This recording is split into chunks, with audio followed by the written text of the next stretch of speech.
You didn't buy that thing because you wanted it. You bought it because something hurt. And the terrifying part? You probably didn't even notice.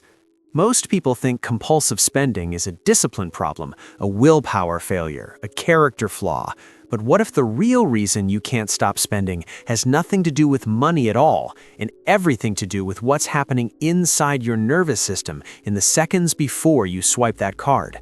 By the end of this, you'll understand the 3 psychological triggers that silently drain accounts and destroy financial futures. We're ranking them, and the number 1 trigger is the one nobody talks about, the one that's hiding behind behavior that actually looks healthy. Stay with me. Picture this. It's a Tuesday night. Nothing's wrong exactly. Work was fine, you're not sad, you're not celebrating, you're just restless. So you open your phone. 30 minutes later, you've spent $140 on things you didn't know existed this morning. Clothes you won't wear, a course you'll never finish, a gadget that solves a problem you don't have. The next morning, the guilt settles in like fog. You tell yourself it won't happen again. It does. This isn't weakness. This is a psychological pattern with roots deeper than you think. Trigger number 3, identity spending.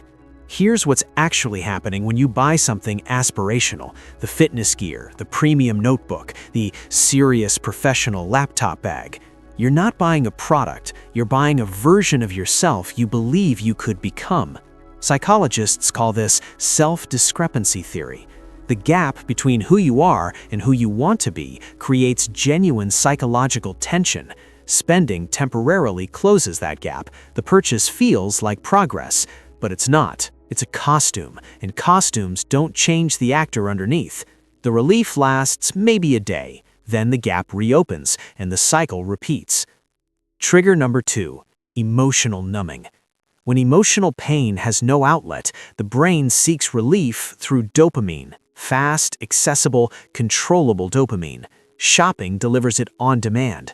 A new item creates anticipation. Anticipation feels like hope, and for someone running from anxiety, loneliness, or low-grade grief, hope, even artificial hope, is addictive. Here's the pattern interrupt. It's not the purchase that feels good, it's the browsing. Studies show dopamine peaks during anticipation, not acquisition.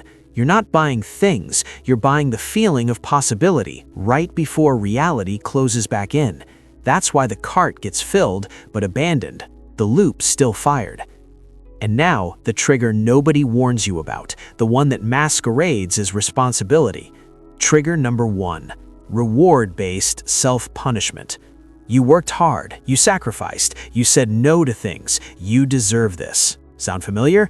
This is the most dangerous trigger because it comes wrapped in logic. The brain frames compulsive spending as compensation for suffering. And suffering is real, the exhaustion is real, the stress is real, but the reward your brain chooses is financially destructive and emotionally hollow.